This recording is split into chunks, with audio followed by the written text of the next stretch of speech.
Olá, tudo bem com você? Que prazer iniciar o nosso segundo encontro da disciplina de Sociedade Brasileira e Cidadania, com o tema da aula Cidadania e Direitos Humanos. Eu sou a professora Maria Elisa Corrêa Pacheco e convido você a pensar exatamente sobre o que isso representa, o que é ser cidadão. Uma palavra tão naturalizada, não é mesmo? Uma palavra tão, vamos dizer assim, colocada no nosso dia a dia como algo a não ser pensado, mas que muitas vezes, dependendo dos acontecimentos no nosso Brasil, ela se faz presente e ela se faz aí inquietantemente exigida para ser repensada. O que eu quero dizer com isso? Atualmente, há uns dias atrás, numa abordagem de um policial a um casal que estava no Rio de Janeiro, num bar à noite, com toda uma pandemia que nós estamos vivendo aqui em 2020, e esse policial questionando a não regularidade, o não cumprimento da lei que esse casal estava ali praticando, porque não usavam máscaras e tudo mais. Esse casal, num determinado momento do diálogo, quando o policial lhe pergunta assim, mas os seus documentos, por favor, cidadão, e a pessoa responde logo a seguir, cidadão não, engenheiro. Olha que coisa bizarra, não é mesmo? Vivemos num século onde a profissão ou a formação universitária do indivíduo está acima, se sobrepõe ao exercício de cidadania. Interessante, e é por isso que nós precisamos pensar. É tão bizarro que nós precisamos nos reportar, voltarmos aos estudos lá da Grécia Antiga, lá da Antiguidade, trazer essas concepções, essas teorias, essa filosofia, essa história que permitiu à humanidade dos séculos anteriores trazer como legado ao nosso século algumas pistas, alguns caminhos para que nós possamos seguir. É a partir dessa condução, a partir desse processo que foi se desenvolvendo ao longo da trajetória humana, é que nós podemos ver os nossos acertos e nossos erros muitas vezes. E falar, então, de cidadania, hoje no Brasil, é um tema muito importante, principalmente porque ele é atualíssimo, ou seja, faz parte das reflexões. Tem pessoas, tem gerações que muitas vezes acham que tratar o outro como cidadão é um desrespeito e deveria ser ao contrário, não é mesmo? Tratar o outro como cidadão é tratar o outro com seus devidos direitos, com as suas devidas, o seu devido reconhecimento de ser. Então vamos ver o que nós vamos trazer para a nossa discussão no encontro de hoje. No quadro, você vai ver que essa unidade 2, ela está no seu livro didático, traz uma série de concepções, uma série de leituras e inquietações para que a gente pense esse exercício da cidadania.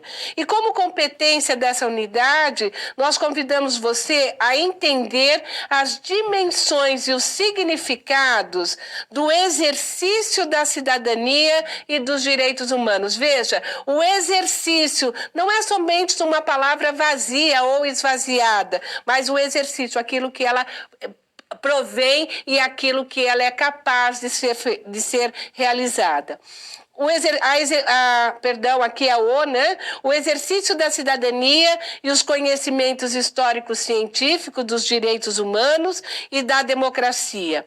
Palavra-chave: cidadania, direitos humanos e democracia. O título da aula: Cidadania e Direitos Humanos. Eu convido você a recordarmos um pouco mais sobre o que se pensa sobre a construção da ideia de cidadã, que tantos filósofos se debruçaram, teríamos muitos filósofos aqui para que nós nos reportássemos, mas nós vamos trabalhar dentro de um recorte, buscando a complexidade da palavra cidadania e o seu exercício na realidade a partir de alguns olhares.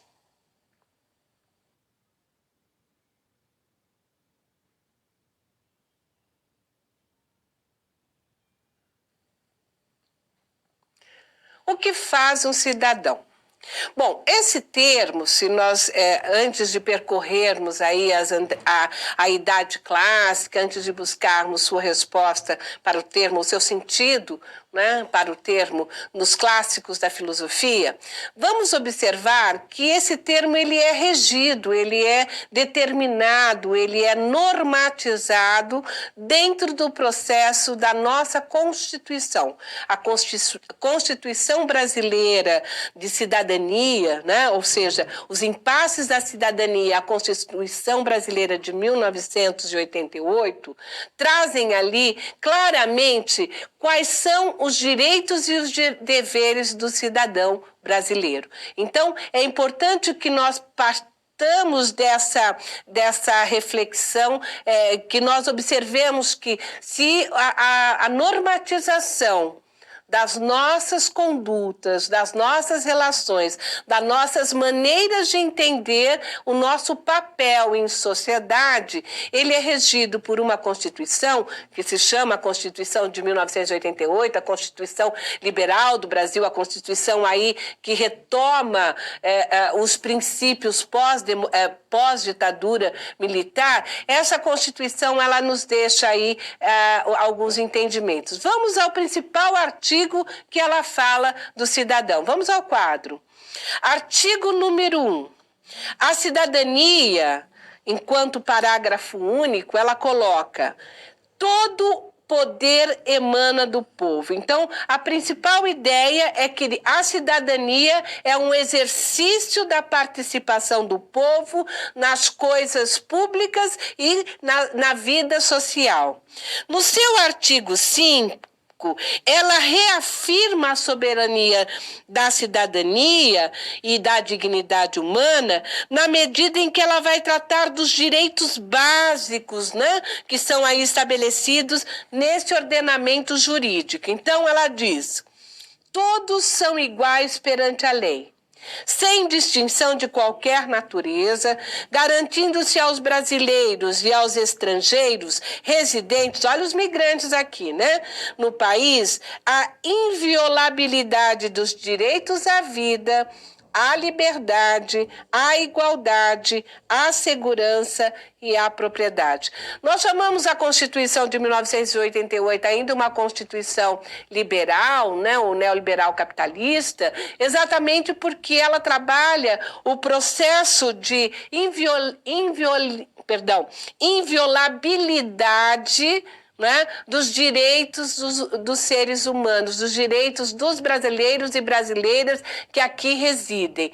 E entre esses direitos está o direito à propriedade. Então, o direito à vida, o direito ao trabalho, todos esses direitos que são constituídos no nosso cotidiano e que muitas vezes eles estão no papel, estão constituídos, mas o nosso exercício nos são negados. Mas vamos ver aí esses direitos dentro de uma lógica. Então, se nós pensarmos que a Constituição, ela trabalha esse processo de cidadania, né? Então, que é ser cidadão no Brasil, por que nós temos tantas desigualdades de tratamentos ou desigualdades sociais e exclusão de alguns indivíduos ao direito de cidadania, ou ao direito de cidadão? Então, por que isso acontece, né? Quais são os direitos sonegados? E aí é importante que a gente liste quais são os direitos que um cidadão tem no seu país. Vamos ao quadro. Então, todos nós partimos da realidade, né?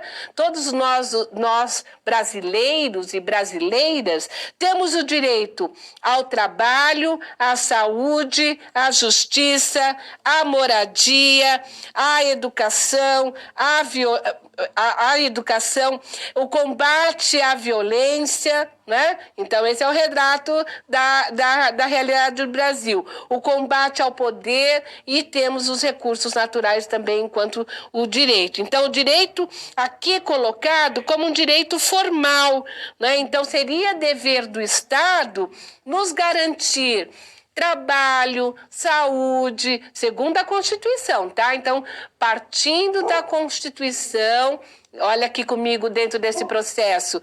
Dentro a Constituição Brasileira de 1988, a Constituição Liberal, né, assinada após todo um processo aí de ditadura que o Brasil veio carregando em sua história, de recusas aos direitos humanos, de recusas aos direitos de alguns. Então, essa Constituição, ela veio para, formalmente, ela veio para incluir, né, os homens e as mulheres, os idosos, as crianças, os imigrantes, os povos originários, os quilombolas, todos aqueles indivíduos que fazem parte, compõem a nossa sociedade, os negros, né?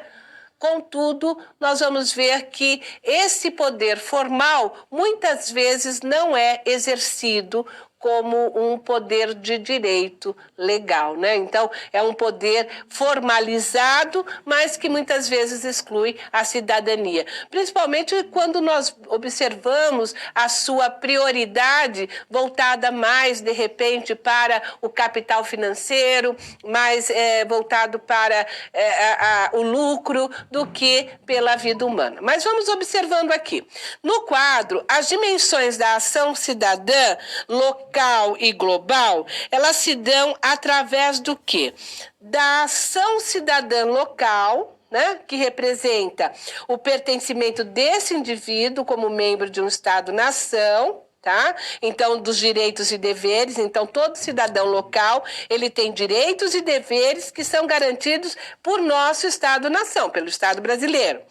E a construção de barreiras na própria Constituição da formação brasileira em relação ao quê? Em relação aos povos originários, imigrantes, africanos, europeus, né, asiáticos, as barreiras atuais para os reconhecimentos de cidadanias desses povos. Então, se nós pensarmos aqui dentro de um processo de realidade brasileira, e não só brasileira, mas dentro de um processo de realidade global, nós vamos ver que as constituições ou a ideia de cidadão local, ela se mantém na medida em que se reconheça a partir dos iguais, vamos dizer assim. Não se reconhece a própria pluralidade.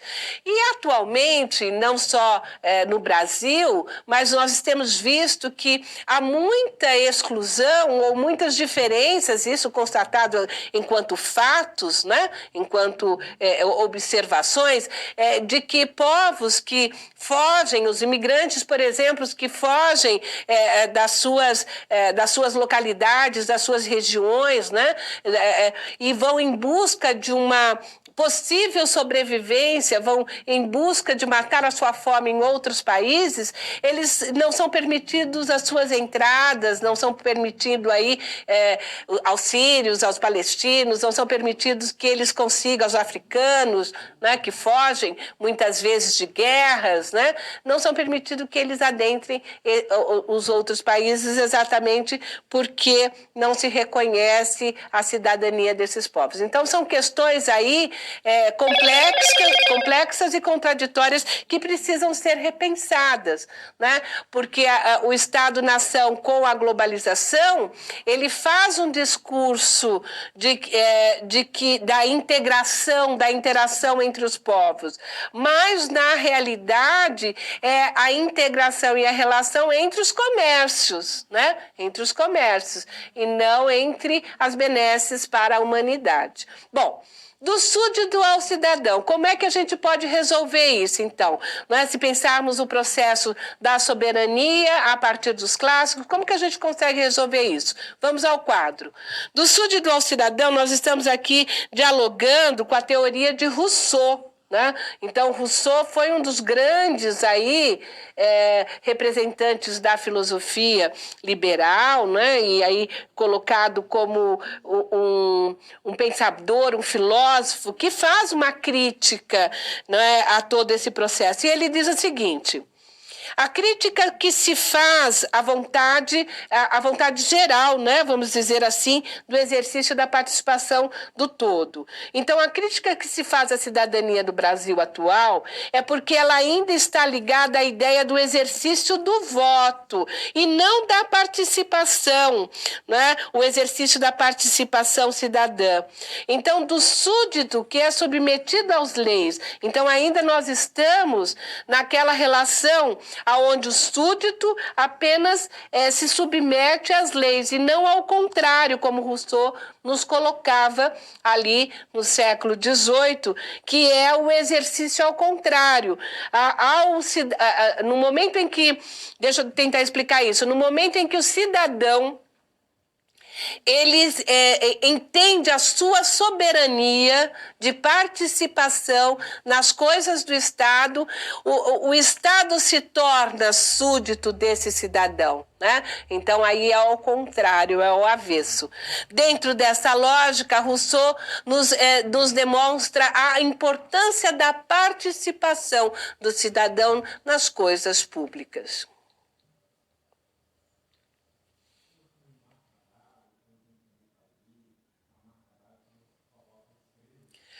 Como podemos pensar a consciência ambiental e a cidadania nos dias atuais? A partir do entendimento de que ser cidadão é um ser onde sua participação não se faz através da questão do voto, mas sim a participação no jogo político, a participação nas coisas do público, nas coisas do coletivo, a participação que busca o bem-estar para a coletividade e não somente dentro de um processo de autoproteção, autointeresse ou mesmo um individualismo. Como nós podemos pensar essa participação cidadã em relação ao ambiente, que é uma preocupação do século XXI? Né? Temos motivos suficientes para percebermos que as coisas estão, o ecossistema, não é? A nossa biosfera pede uma reflexão mais aprofundada, mais aguçada sobre o nosso papel de cidadania nas relações ambientais. Nesse sentido, a consciência ambiental cidadã, ela vai se fortalecendo e vai se construindo a partir de alguns elementos. Vamos ver no quadro.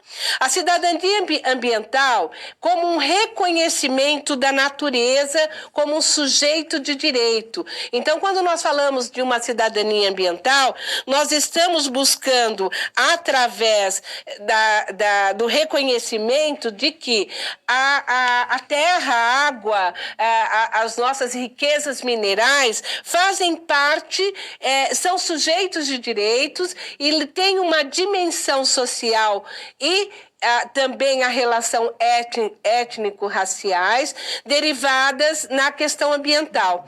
A legitimidade dos movimentos ambientalistas, a promoção da justiça ecológica vão propiciando a consciência de finitude dos recursos ambientais e a ameaça para a humanidade do uso predatório dos bens naturais. Então, na própria Constituição ou em muitas leis que muitas vezes aí alguns políticos movidos por suas individualidades e por seus autointeresses buscam combater ou, vamos dizer, desconstruir políticas que davam esta garantia de cidadania ambiental exatamente a esse como um sujeito de direito, né? A biodiversidade, a biosfera enquanto um todo, a natureza. Isso muitas vezes vai sendo desconstruído por conta de interesses particulares, né? Interesses políticos particulares. Por isso, esse exercício na preservação desses bens naturais é o que nos leva à maturidade, ou seja, à possibilidade da humanidade continuar. Então, no quadro, a cidadania ambiental, aqui tratada por nós, ela ela nos dá o entendimento, ou também como uma cidadania transnacional. Por quê? Porque ela afeta não só o local, mas o global. Ela tem um sentido universal. E ela é essencialmente coletiva. Ela vai para além da nacionalidade. Então, nós temos muitos órgãos ambientais, né? Representações ambientais internacionais, que clamam pela urgência de uma ação e participação ativa cidadã em defesa do meio ambiente, de forma articulada no âmbito local, nacional e global, contra os crimes e impactos irreversíveis à nossa biosfera. E essa cidadania transnacional reflete exatamente o exercício de direito à cidadania de forma global. Os exercícios da cidadania que é fundada nos direitos humanos, por isso os órgãos dos direitos humanos, né, as instituições de direitos humanos vão se constituindo em defesa da biosfera, da natureza, dos povos originários, dos quilombolas, da Constituição que forma, não é, as condições de vida, não só no presente, mas as condições de vida para um futuro. Elas vão sendo asseguradas a partir desses órgãos reguladores.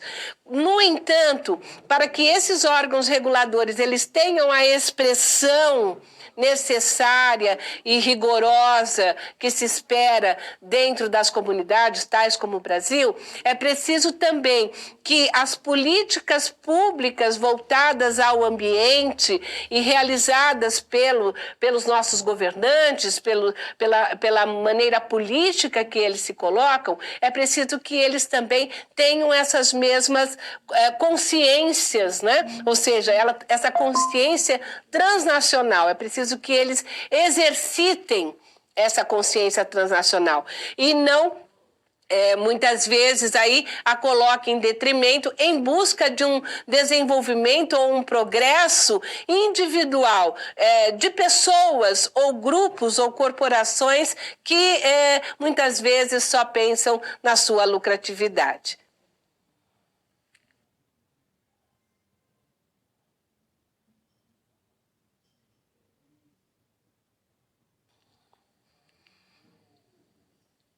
Direitos humanos, por quê e para quem?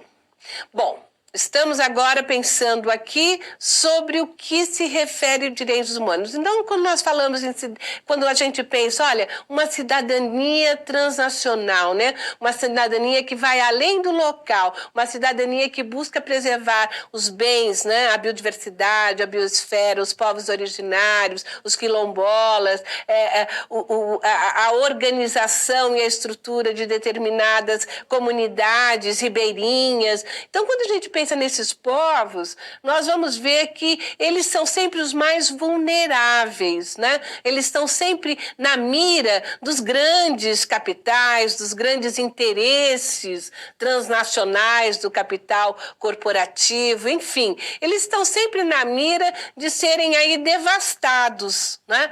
Ou muitas vezes até serem exterminados. E isso é muito sério. Por isso que quando nós falamos em direitos humanos, nós estamos pensando nesses indivíduos que têm uma vulnerabilidade muito bem observada, vamos dizer assim, muito bem, é um fenômeno muito bem declarado, muito bem observado, e que eles precisam de uma legislação, eles precisam dos olhares, não só nacional, mas os olhares internacionais, os conselhos deliberativos, né? A possibilidade de que esses órgãos reguladores consigam aí limitar ou minimizar os efeitos que sofrem nos seus dias a dias. Nesse sentido, vamos ao quadro. Entender os direitos humanos é dialogar com Michel Foucault. Por que é dialogar com Michel Foucault? Porque Foucault nos mostra o quão é importante a universalidade dos direitos. E essa universalidade, dentro do processo, está nas narrativas, está nas falas, nos diálogos, no exercício do poder do controle político, que normatiza e exclui. E são altamente preconceituosas. Então, o Michel Foucault, quando trabalha o saber e o poder, ele nos dá este elemento de entendimento da universalização dos direitos humanos na narrativa por conta da exclusão desses poderes. E ele diz o seguinte: um saber é também o espaço em que o sujeito pode tomar posição para falar dos objetos de que se ocupa em seu discurso. Um saber é também o campo de coordenação e subordinação dos enunciados em que os conceitos aparecem, se definem, se aplicam e se transformam. Finalmente, um saber se define por possibilidades de utilização e da apropriação oferecida nesse discurso, nessa narrativa, nesse universo de controle, nesse exercício de poder e controle político que normatiza a exclusão. Nesse sentido, a atitude da indiferença para com os pobres, nos diz Adorno, com admiração para os ricos e bem-sucedidos, lança a luz sobre o potencial dos marcadores elevados em relação às futuras vítimas do fascismo em uma situação crítica. O que Adorno está querendo nos dizer juntamente com Foucault? Eles querem nos dizer o seguinte: é preciso ter direitos humanos, sim, universalizar-se o discurso, a narrativa das relações que são estabelecidas através do poder do controle, até através dos preconceitos e do processo de exclusão a determinados povos, né, das sociedades, principalmente quando aqui pensamos no Brasil, os ribeirinhos, quilombolas, os nossos povos originários, os índios, não é mesmo? Então, os negros que ainda sofrem grande parte aí desse racismo preconceituoso. Então, é preciso nós estabelecermos direitos a esses humanos, porque na medida em que a sociedade foi se desenvolvendo, na medida em que o progresso foi alcançando uma individualidade, não é? Uma autoproteção só dos mesmos, poderíamos dizer aqui, só dos brancos, não é? Na medida em que essa proteção se estende mais a esses indivíduos, é preciso que, porque eles se referenciam uns aos outros, ou seja, eles se encontram no outro e não nesses povos vulneráveis, é preciso que se estabeleça o direito desses povos. Então, o direito humano não é simplesmente uma narrativa de esquerdista ou uma narrativa sei lá, uma narrativa onde a pessoa quer ser muito solidária, muito boazinha. Não, os direitos humanos é um direito humano de ter. Por que só alguns indivíduos têm direitos, né? Então é uma questão que a gente tem sempre que se fazer. E Foucault diz, saber é poder. Então quando se narra a narrativa de que existem povos que são menores, povos que têm menos importância, povos que podem ser desconsiderados para o progresso, aí então se cria o quê? As grandes violências e os fortes extermínios. Dentro desse quadro, vamos ver aqui a articulação entre o poder disciplinar, e é instaurada pela discussão, então, do biopoder. As narrativas construídas pela ciência e pelo senso comum como uma forma do exercício do poder e do controle político.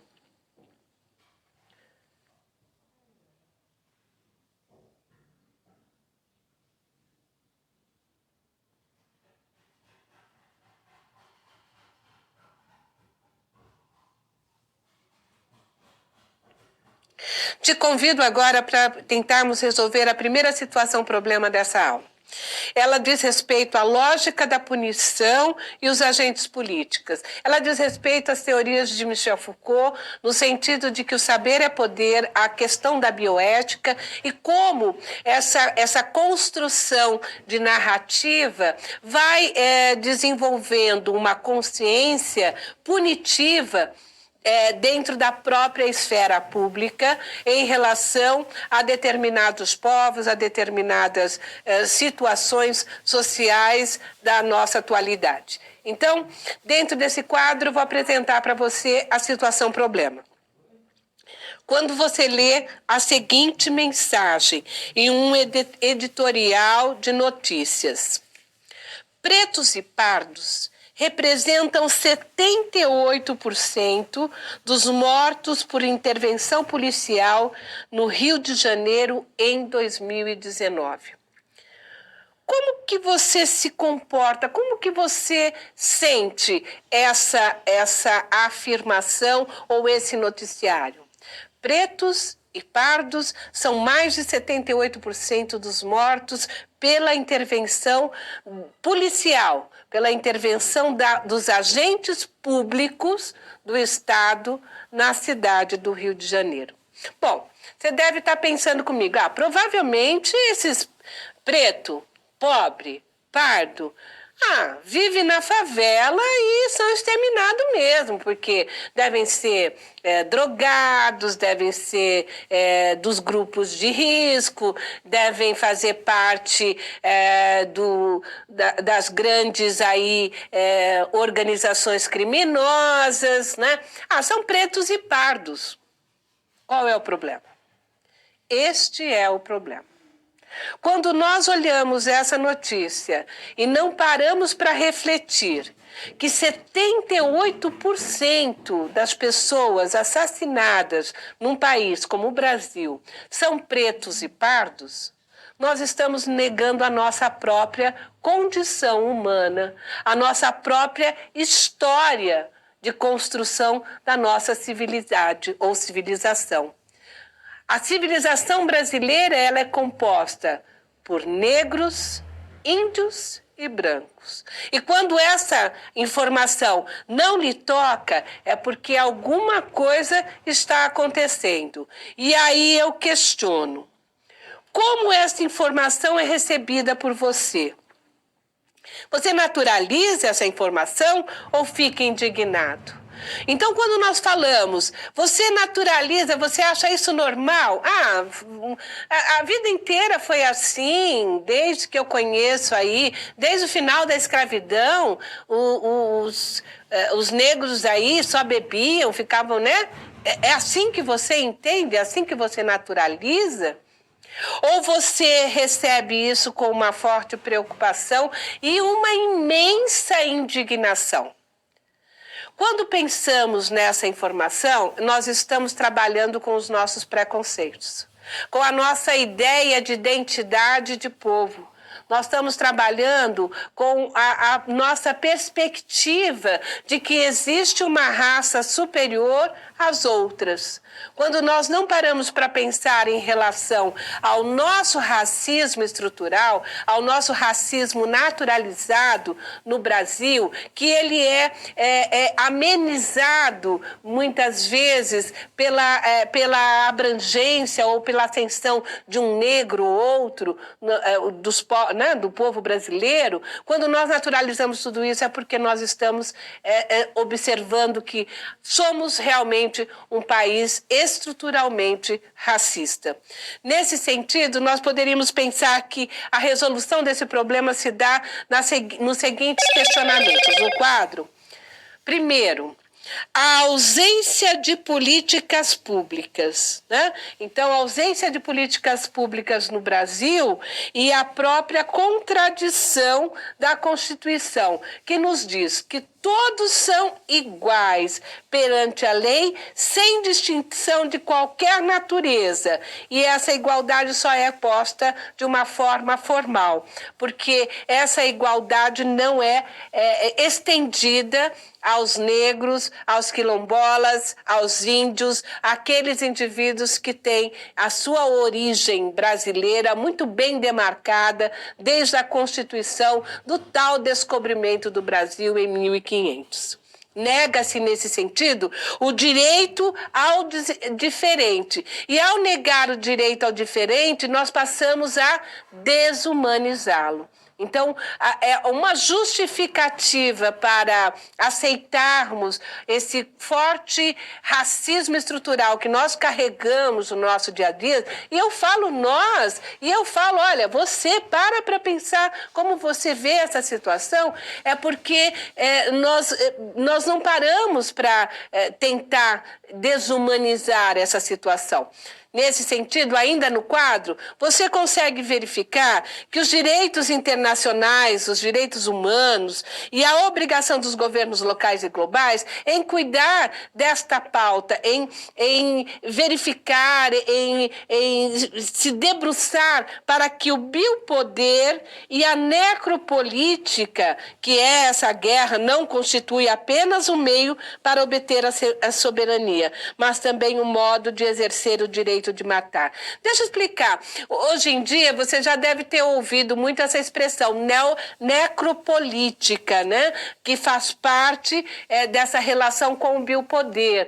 Então, por quê? Porque a necropolítica é entendida assim, a desnaturalização, a desumanização de determinadas diversidades, pluralidade, determinados tipos de seres humanos. Então, ele é um direito a matar. Né? Então passa-se a compreender a volta do etnocentrismo, né? O branco, o superior, em relação a todos os outros os povos.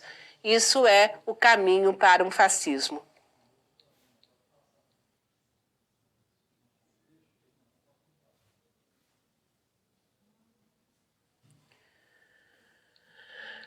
Convido você a pensar a seguinte questão. Como você interpreta a naturalização e o silêncio sobre o genocídio do povo pobre, preto, no Brasil?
E os crimes contra a humanidade.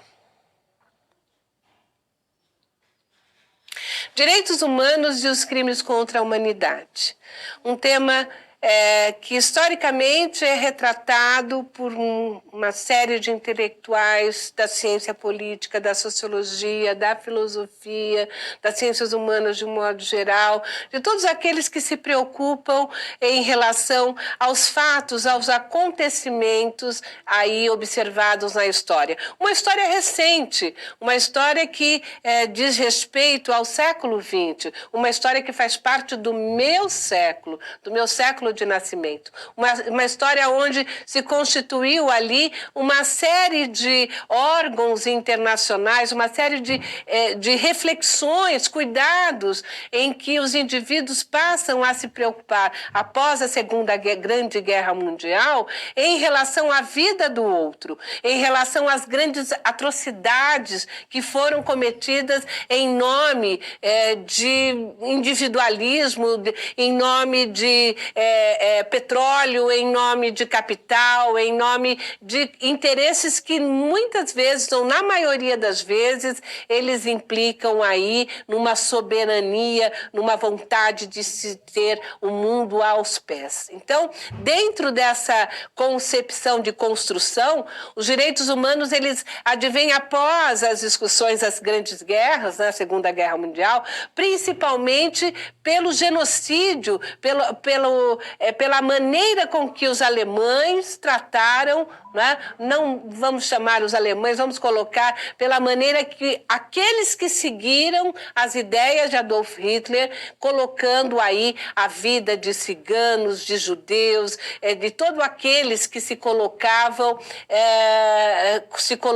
diferentes ao que ele chamou de branquitude, de uma eugenia de um povo superior que era ali os alemães. Bom, dentro dessa história que você conhece, que você já viu, que você já ficou retratada, esse grande genocídio, nós vamos ver então que algumas instituições, principalmente as instituições internacionais, vão se organizar para buscar punir os exageros de guerra, principalmente os exageros que envolvem aí os instrumentos de direitos individuais dos indivíduos. E aí, então, se estabelece uma justiça global, aquilo que nós podemos entender como uma justiça global. No quadro você vai ver isso melhor.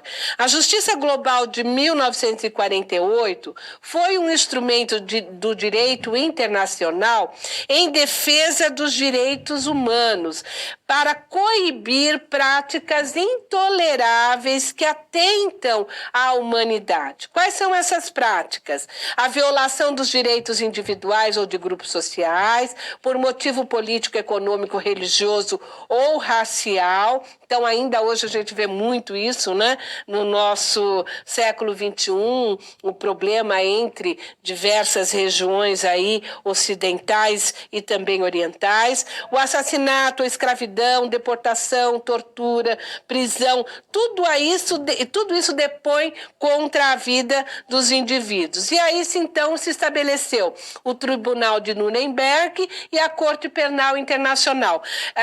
Hannah Arendt, quando trabalha a forma, né, do criminoso nazista, o Arching, para observar como ele era terrivelmente normal para aquela época, foi a partir desses dados do Tribunal de Nuremberg, a partir desses acontecimentos, que ela começa a narrar toda a sua teoria.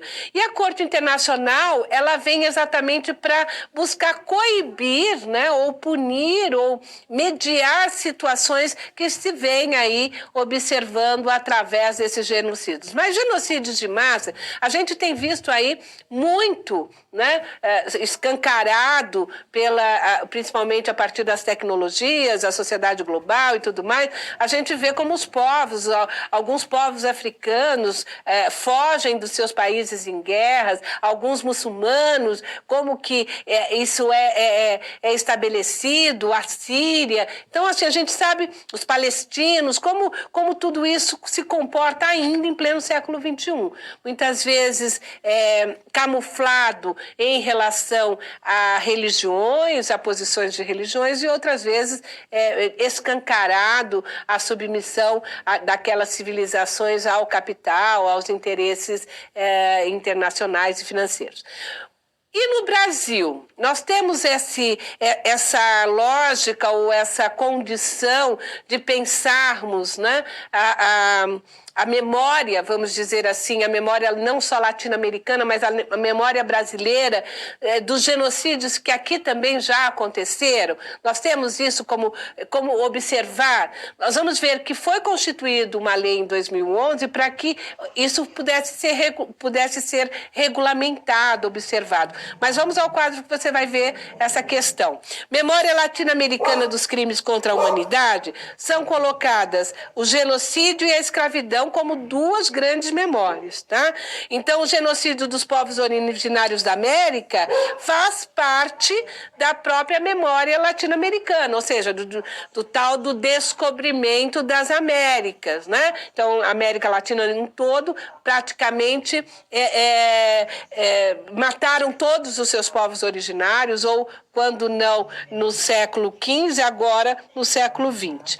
A escravidão como o genocídio dos negros, né, que foi também aí muito observada, que é uma história que é contada. Nós vimos que a Comissão também Nacional da Verdade, em 2011, foi uma lei que buscou aí resgatar essa memória brasileira da ditadura militar no Brasil e das ditaduras também no Chile, na Argentina, enfim, nos outros países. Então, essas memórias, elas são preservadas por alguns grupos, né, por algumas instituições nacionais e internacionais, na busca não só da criminalização daqueles que cometeram os abusos contra a humanidade, mas também numa forma de retratar, né?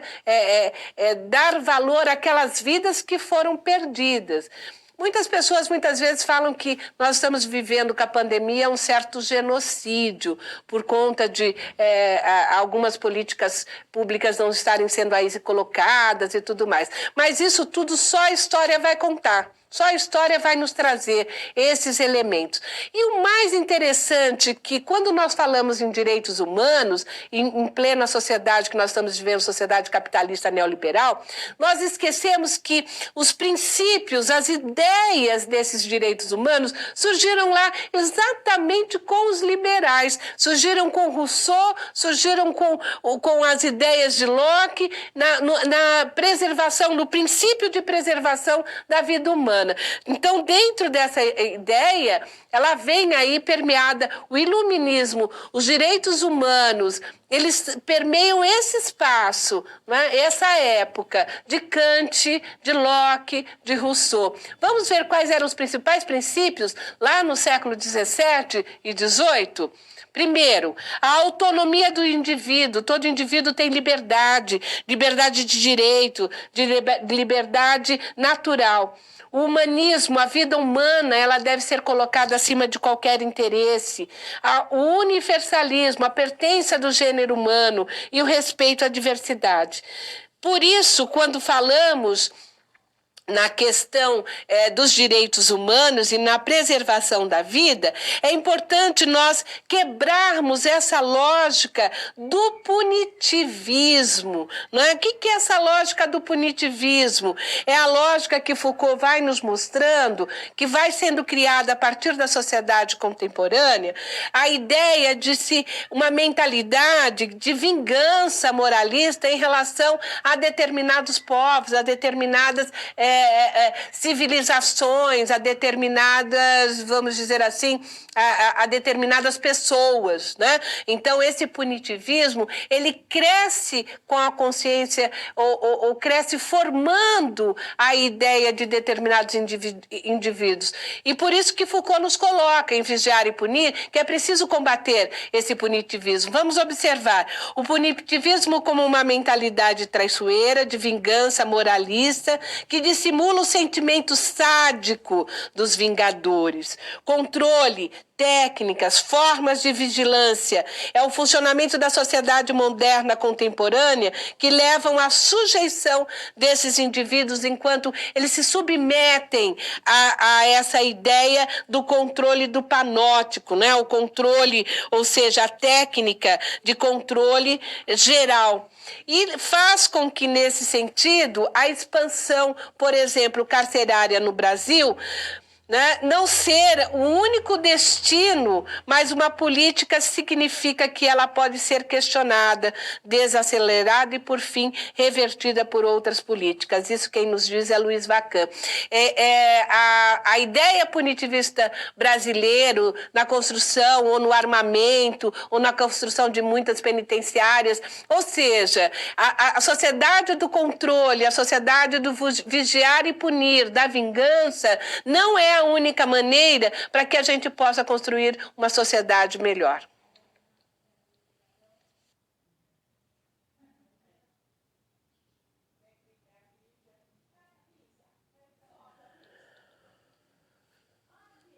Cidadania e democracia. Como que esse conjunto vai nos levar, vai colocar a nós os fundamentos dos direitos humanos? Então, quando pensamos em democracia enquanto um sistema político de organização e estrutura de uma determinada sociedade, e nós sabemos que a nossa democracia, a democracia brasileira é uma democracia neoliberal, é uma democracia que busca estabelecer, muitas vezes, através das suas condições constitucionais, através do direito formal, os direitos, os deveres do cidadão brasileiro, é preciso que nós pensemos também esse espaço de extensão, né? Como ela se coloca dentro da relação global dos direitos humanos. Nesse sentido, olhem o quadro. A globalização política,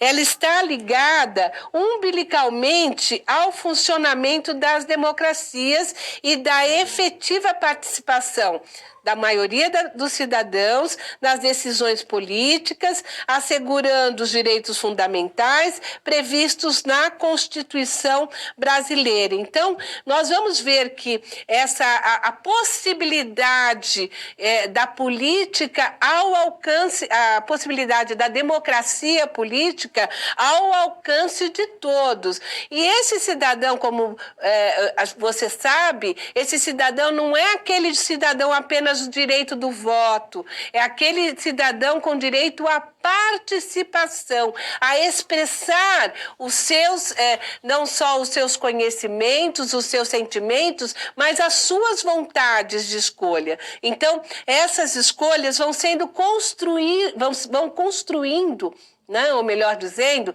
essas escolhas vão construindo os nossos direitos fundamentais. Lembrando que os direitos fundamentais preservados nas constituições foram quais? O direito à vida, o direito ao trabalho, o direito à educação, o direito mais do que nunca à saúde.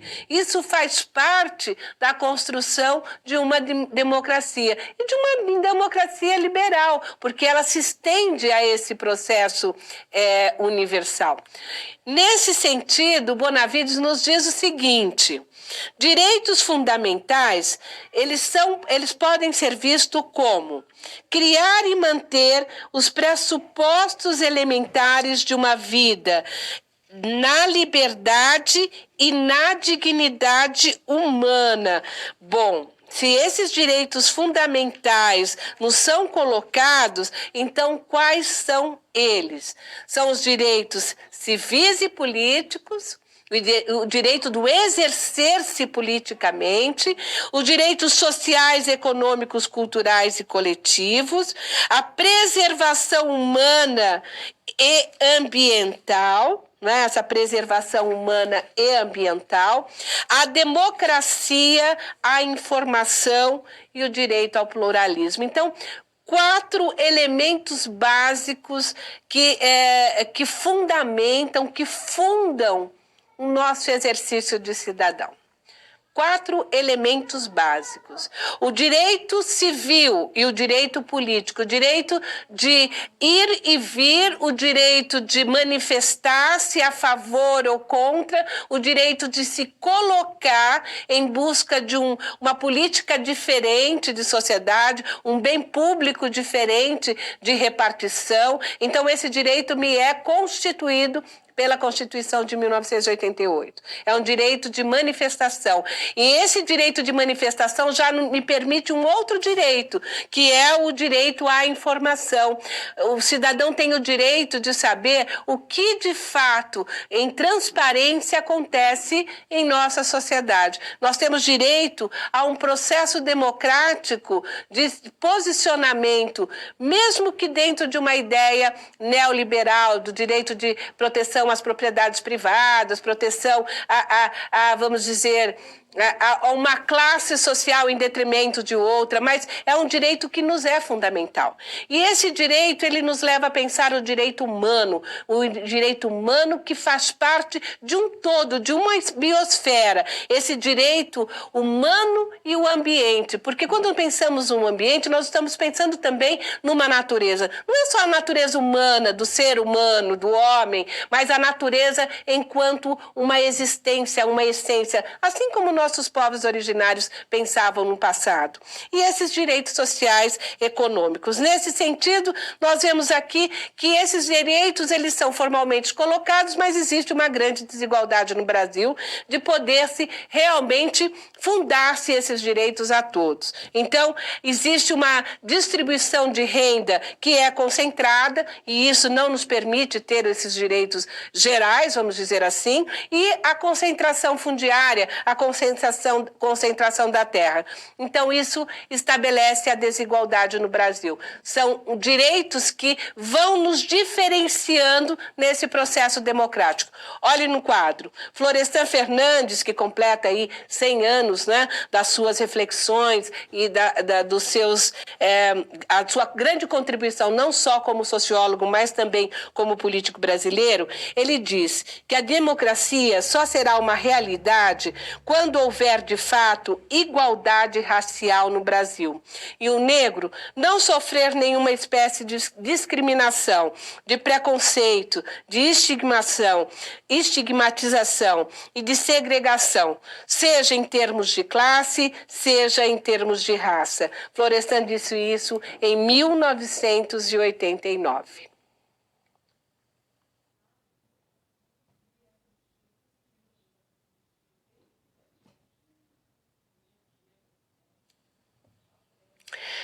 Aí me faz lembrar aquela música do Cazuza, né? Brasil mostra a sua cara. Brasil mostra a sua cara, o Brasil tem uma cor. Né? Então, a cara do Brasil tem uma cor. E essa cor é a cor da desigualdade. Essa cor é a cor dos nossos preconceitos. É a cor onde se estabelece todo um processo de desigualdade econômica, desigualdade cultural, desigualdade social, política do povo brasileiro. É a desigualdade que foi construída ao longo do processo das colonizações no século XV, XVI, XVII, com a escravidão dos negros. E eles, dentro deste processo, com esse processo da escravidão, até hoje lutam e resistem para que possam aí auferir e ter os mesmos direitos que os brancos no nosso país. É muito claro isso não vamos dizer, nós não estamos fazendo aqui nenhuma analogia que não seja comprovada historicamente, cientificamente, de que a desigualdade no Brasil cada vez mais é acirrada a partir da cor do indivíduo, a partir da sua branquitude ou da sua negritude. Nesse sentido, a desigualdade no Brasil tem cor, essa expressão que nós estamos aí tentando buscar a sua inquietação, é para demonstrar essa transubstancialidade que nos envolve. Vamos ao quadro. A perspectiva da transubstancialidade sobre as desigualdades a articulação das dimensões de classe, gênero e etnia. O que é essa transubstancialidade, né? Então, a desigualdade no Brasil não é somente pela cor do indivíduo, mas sim pelas condições que ele vai se construindo enquanto classe e enquanto raça.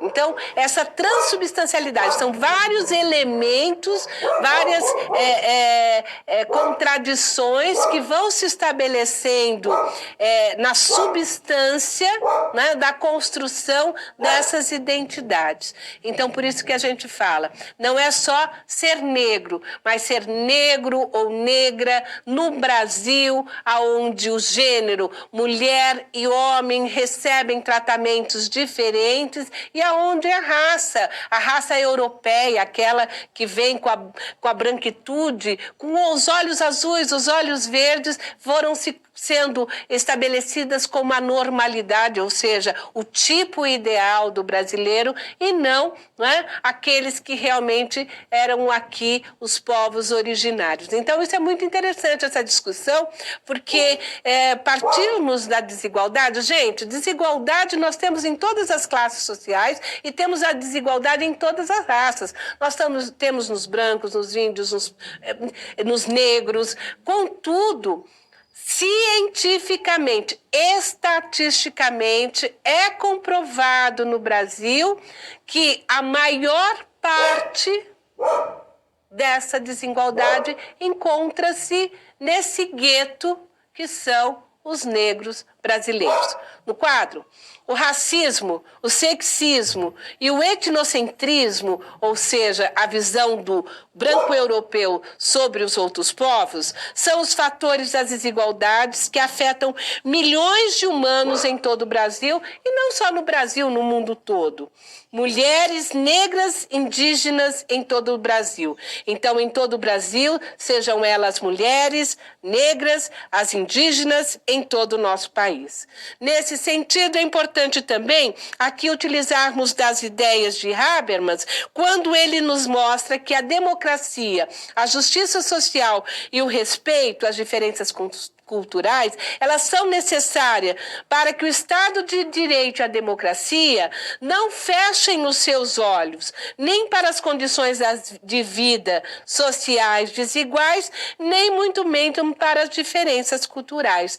O princípio universalista republicano reconhece a diferença pelas políticas de inclusão.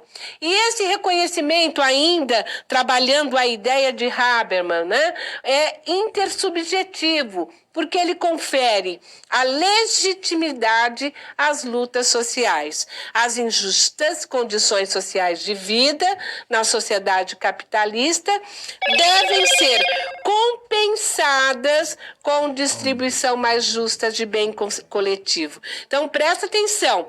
Para Habermas, as injustiças devem ser compensadas com a distribuição mais justa. A cidadania em nível nacional e a cidadania em nível mundial formam um contínuo. O que ele quer dizer com esse contínuo? Forma uma lógica, uma política de inclusão, forma uma promoção de igualdade. Assim, as políticas afirmativas, segundo a ótica de Habermas, são ações necessárias para corrigir os desfeitos do passado, para corrigir aquilo que nos marcou enquanto diferenças de classes, diferenças de etnias e diferenças de gênero. Vamos ao quadro? Políticas afirmativas, então, são ações afirmativas de garantia de direitos e não concessão. E o direito das cotas raciais no Brasil, que muitas vezes é combatido, que é dirigido às universidades, é uma ação de discriminação que tem como ação combater as desigualdades que já foram impostas e reproduzidas aos negros, aos indígenas, aos imigrantes da nossa sociedade.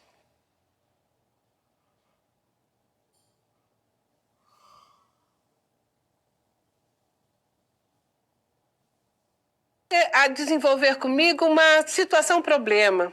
vamos pensar um pouco mais sobre o racismo estrutural e a sociedade brasileira. Nesse sentido, quero apresentar uma situação-problema que ela está disponível na internet e que nos faz pensar sobre como, neste momento, essa forma de conviver com a realidade, essa forma de nos posicionarmos em relação à construção do racismo estrutural deve ser pensada a todo momento e deve ser repensada em atitudes e ações que nós devemos aí tomarmos pela frente para uma humanização, para uma sociedade mais humanizada e não tão desumanizada como vivemos hoje. No quadro, a discussão refere-se ao seguinte: o coronavírus é um professor cruel porque ensina matando, diz o sociólogo Boaventura de Souza Santos ao jornalista da BBC News Brasil. Em seu novo ensaio, A Cruel Pedagogia do Vírus, o Boaventura dos Santos escreveu. E ele afirma que a pandemia da Covid é uma forma com que o nosso planeta está dizendo um basta à nossa realidade. Acho importante isso porque vamos problematizar e até pensar não só, mas num todo social.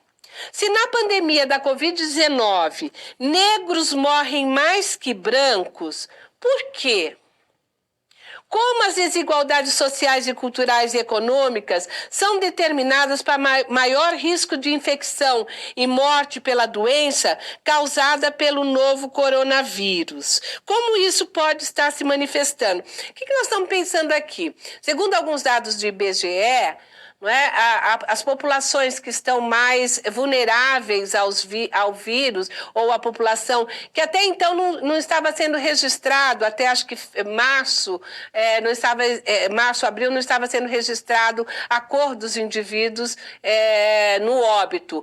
Contudo, a partir da própria manifestação dos movimentos negros do Brasil, dos movimentos aí de direitos humanos, foi exigido que se colocasse para que tivéssemos a visibilidade, a transparência da situação em que vivemos na atualidade, que fosse colocada a cor dos indivíduos. E na medida que isso foi colocado, as mortes e também a cor desses indivíduos que estavam aí, que estão falecendo e que com todo o meu respeito e o respeito a essas famílias, eles passam a ser não só mais números, mas passam a ser uma raça.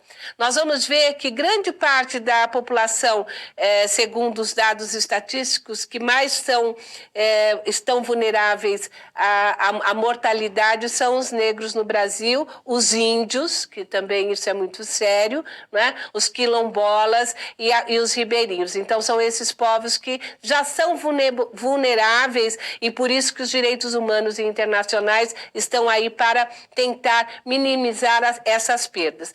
Então, se nós entendemos essa problematização, nós podemos tentar resolvê-la mostrando, né, que 75% dos mais pobres são negros no Brasil e as notificações do Ministério da Saúde, no começo da pandemia, não notificavam essas mortes por raça.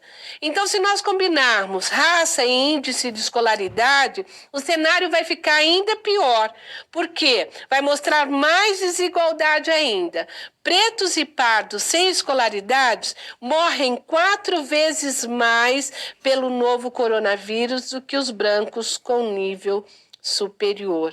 Isso é um dado do IBGE, né, que foi nos colocado. Então, olha que interessante, como é importante nós trabalharmos esse nosso racismo estrutural, como é importante nós buscarmos a alteridade para entendermos o que vem a ser raça, o que vem a ser o racismo, o que vem a ser o exercício da cidadania num país democrático.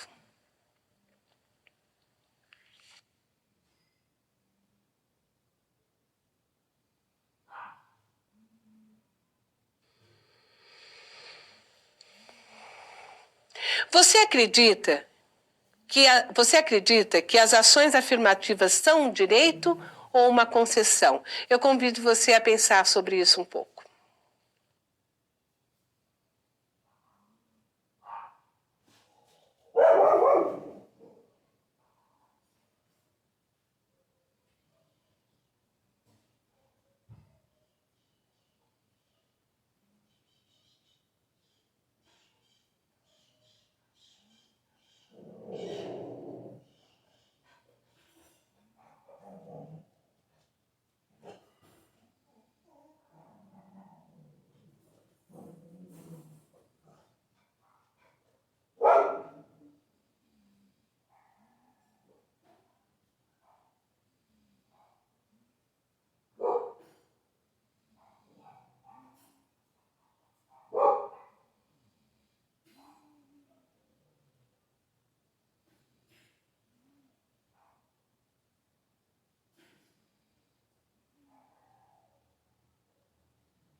Chegamos ao término de mais um encontro, o segundo encontro da disciplina de Sociedade Brasileira e Cidadania, hoje com o tema Cidadania e Direitos Humanos. Para resgatarmos essas expressões, para resgatarmos o significado e o sentido da palavra cidadania, percorremos aí as ideias dos clássicos da filosofia, principalmente buscando entender o que a cidadania de fato corresponde aos direitos dos humanos. E esses direitos não só estendidos aos humanos, mas estendidos também ao ambiente, à natureza de um modo geral, a natureza humana, a natureza biológica, a natureza da biodiversidade. Então, quando falamos em direitos, estamos falando nos direitos a um processo de humanização, os direitos à humanidade de continuar, como diz Habermas, num contínuo, num progresso aonde os herdeiros dessa geração possam também sobreviver e retirar as benesses, né, ou viver com felicidade. Então, dentro desse processo da construção do que vem a ser a cidadania, muitos autores que já se debruçaram sobre o assunto, muitos filósofos, sociólogos, psicólogos, muitos historiadores, cientistas políticos, nos trazem uma concepção de que não é possível não é possível negar a extensão da cidadania a determinados povos ou a determinadas civilizações, como nós vemos na atualidade. Muitas vezes aos imigrantes, muitas vezes àqueles que buscam sobreviver às guerras em suas nações, buscam fugir, né, dos problemas da fome da África. Então, nós observamos que essa cidadania ela tem uma extensão maior. E essa extensão maior ela é observada pelos institutos ou as organizações internacionais que tentam mediar as relações entre as nações e muitas vezes agir em determinados focos, em determinados países que ali precisam de orientação para que os genocídios, para que o processo de escravidão não se tornem coisas naturalizadas ou não se tornem coisas que não nos levem a uma perplexidade. Não é possível observarmos os nossos irmãos humanos, sejam eles povos originários, como os índios, sejam eles os quilombolas, sejam eles os ribeirinhos, sejam eles quais foram, até os europeus, nós não podemos observar os africanos, né, os asiáticos, os muçulmanos, sejam eles quais forem, eles estão sobre o guarda-chuva, sobre a proteção desses direitos que se dizem humanos. É claro que mesmo dentro dessas organizações, nós vamos ver que existem direitos para alguns humanos e não direito para outros humanos. Isso é fato, mas é preciso que a gente combata isso a partir do quê? A partir do conhecimento, a partir do entendimento da história. Então, nesse sentido, vamos recapitular o que aqui foi discutido com você. No quadro, nós fizemos reflexões sobre a história da construção do conceito de cidadania, desde os gregos, né, desde de Aristóteles, Capoles, buscamos aí depois a questão dos filósofos Kant e Rousseau, para nos dar as ideias, os princípios elementares que formam a efetivação, ou seja, a participação do cidadão e seus direitos sociais, a questão dos direitos humanos, né, sendo observados por ele. Também observamos através dessa participação efetiva, essa palavra é muito importante, né, efetiva participação do cidadão no jogo político, nas relações, nos direitos sociais, como nos diz Habermas também, né, mostrando que isso é um direito constituído para que essa democracia possa sobreviver aos diversos intempéries. Também foi possível, neste encontro, discutirmos a realidade da desigualdade, da opressão que é vivida por grande parte dos brasileiros, aos quais a cidadania é negada. enquanto um direito social. Esses povos que lhes são negados a cidadania, tais como os negros, que ainda passam por um racismo estrutural nas abordagens feitas pelos nossos agentes públicos, né? Ou mesmo pelas políticas de inserção, as políticas afirmativas, que são muitas vezes combatidas por alguns indivíduos que, por falta de conhecimento ou mesmo por utilizar-se apenas o seu senso comum, entendem aquilo como um direito, uma concessão feita, não entendem aquilo como um direito, né? Mas como uma concessão feita a uma determinada etnia, uma determinada raça. E sabemos que o próprio processo da escravidão não nos coloca em pé de igualdade. Os brancos não podem se colocar em pé de igualdade, não pode se entender a raça negra se nós não reconhecermos, não fizermos a autocrítica do processo que foi a escravidão durante todo o período das sociedades do século XV ao século XIX, XX, ainda até, podemos dizer assim, ainda no Brasil. E, por fim, a discussão das práticas autoritárias e a segregação e o biopoder, que são elementos aí colocados pelo Foucault e por Vacante também, quando discutem a punição como única fórmula de controlar as sociedades, a criminalidade, a violência e tudo mais. Então, Foucault, na bioética e a questão da punição, nos permite observar como tratamos a nossa civilização brasileira no sentido dos seus direitos sociais, no sentido da expressão máxima da sua cidadania. Agradeço a sua atenção e até breve.